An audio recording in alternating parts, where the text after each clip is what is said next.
execuções e mais de 150 mil presos. É um número que para o nosso telespectador pode dar a dimensão desse gigantismo e dessa falta de recursos ao mesmo tempo, bem dizer, o número de juízes, né? Quase 12 mil juízes em todo o Brasil e em São Paulo pouco mais de 2.500, somando com desembargadores. Exatamente. Agora, o número que nós dois conseguimos conquistar, junto com os colegas que foram auxiliados de setembro para cá, e contados um pouco mais de 100 dias úteis, nós proferimos mais de 10 mil decisões em geral, sentenças, despachos e decisões. E nós abrimos mais de 3 mil vagas no sistema prisional, ao custo médio de R$35 mil cada vaga. Aí a conta é fácil, isso aí equivale para o Estado a mais de 100 milhões. Sua grande maioria eram presos que poderiam e foram beneficiados com algum benefício previsto na Lei de Execução Penal e que estavam com um determinado atraso em razão do volume de feitos em processamento. Um atraso que não se circunscreve a São Paulo e também não se circunscreve à execução criminal. É um problema absolutamente natural em razão da taxa de encarceramento de São Paulo, que é uma das maiores do país. Em razão... Que também não há como não ser, né, doutor? Exatamente. Não se prende à toa. E principalmente em razão da nossa lei de execução penal, que eu sempre disse que é uma lei suíça num país como o nosso, que ainda não é a Suíça. Né? Então, nós temos um judiciário que não... E que é mais fácil mudar o país ou a lei, doutor? Eu acho que é mais fácil mudar a lei. Porque a lei ela tem que ser real ao seu judiciário e ao seu território. Nós temos um processo de execução que não para na prateleira um mês seguido. Todo mês ele tem um andamento. Então, e nós temos um judiciário que não tem o orçamento necessário, nós não temos a estrutura humana necessária, então a única alternativa que surgiu, e aí a gente traz uma notícia maravilhosa para a população paulista, é que até o final do ano nós teremos um protótipo de processo de execução penal inteiramente virtual. Ou seja, todas essas medidas, na verdade, elas vêm ao encontro de procurar conferir à execução criminal realmente uma prestação jurisdicional de qualidade, célere e de qualidade. Quando você tocava justamente no ponto em que haveria a necessidade ou não deste projeto para as varas de execução, evidentemente que os colegas também se sentem de alguma forma prestigiados por isso. É interesse dos próprios colegas, dos demais juízes, ter o seu serviço em dia e muitas vezes isso fica aquém das próprias possibilidades naturais dele enquanto magistrado de estar com o seu serviço em ordem. Por deficiência de estrutura, por uma série de outras variáveis, e nesse sentido, a força-tarefa, que, na verdade, costumamos dizer que não é o ideal, mas acaba sendo hoje um remédio necessário, vem para acomodar essas situações. Ainda resgatando um pouquinho do que nós estávamos dizendo, eu entendo sim que a execução criminal, e hoje a questão da reinserção social do sentenciado, ela é um problema de todos, é um problema de toda a sociedade. Efetivamente, quando a sociedade brasileira organizada, a sociedade civil, estiver mais consciente do dever que tem também, não só o Estado, mas ela própria, de absorver esse contingente que sai das penitenciárias, e como bem colocou o próprio Dr. Paulo Sorsi, muitas vezes a primeira resposta que o Estado dá, a primeira providência que o Estado subsidia a essa pessoa é a resposta penal, é o encontro com uma penitenciária.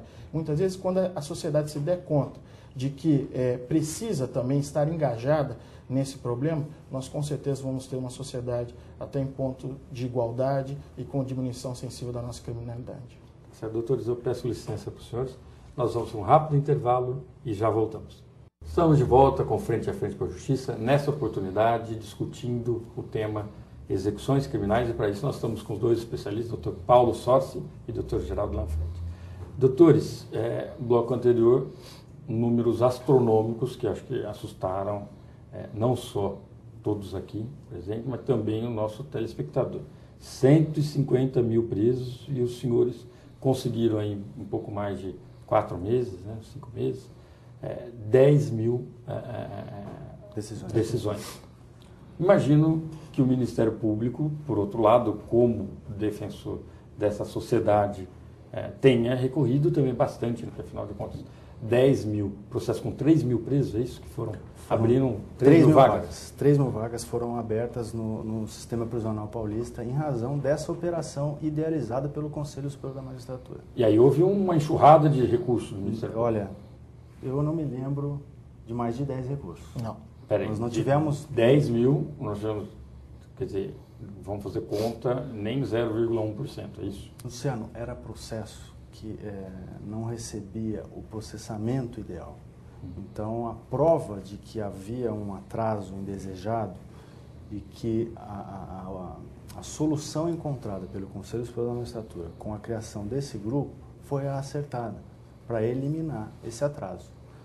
Então, nós não tivemos 20 recursos do Ministério Público do Estado de São Paulo e também da Defensoria. O interessante que se diga também, Luciano, é que tanto o Ministério Público quanto a Defensoria Pública, ou mesmo a própria FUNAP, elas estão também ombreadas com esse propósito, de modo que isso não quer dizer subserviência, ou quer dizer adesão total e completa às decisões da própria força-tarefa, mas mostra uma comunhão de propósito para que realmente essas questões todas possam ser resolvidas da melhor forma.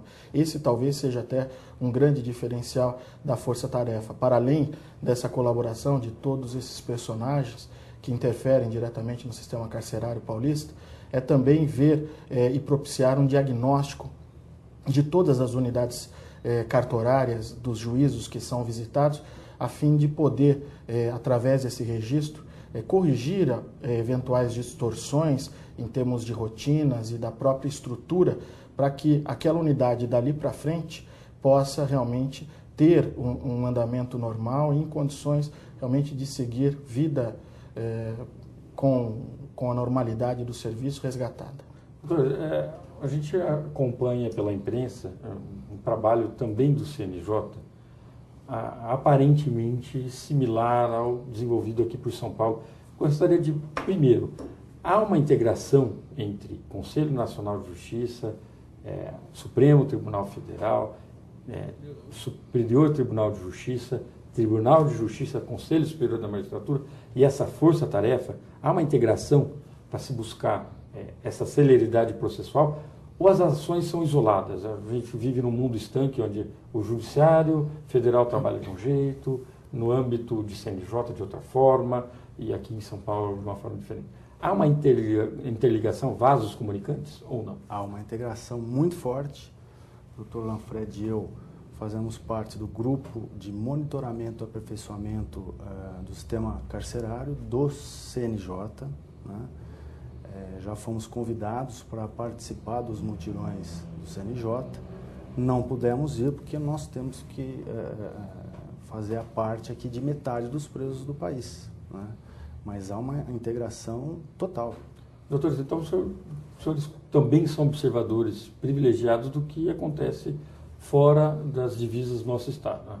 A situação em São Paulo, por esse volume de presos, é pior nesse quesito de presos que aguardam um benefício que teriam direito supostamente do que em outros estados da federação?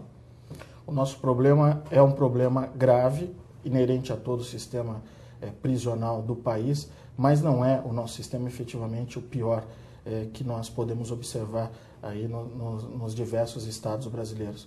Nós temos nos outros estados, além da questão da superlotação, que é um problema também comum a São Paulo, mas problemas de déficit estrutural muito grande. Questões realmente que deixam a execução criminal e o próprio juízo criminal à própria sorte. E o CNJ, nas suas últimas ações, vem tentando corrigir ou detectar essas distorções.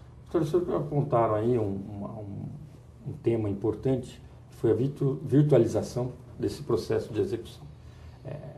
Óbvio que toda ferramenta ela demora um pouco para ser absorvida pelo sistema jurídico, que precisa de uma segurança diferenciada. Por exemplo, o banco conseguiu introduzir o caixa eletrônico para saque, houve aí até uma certa contestação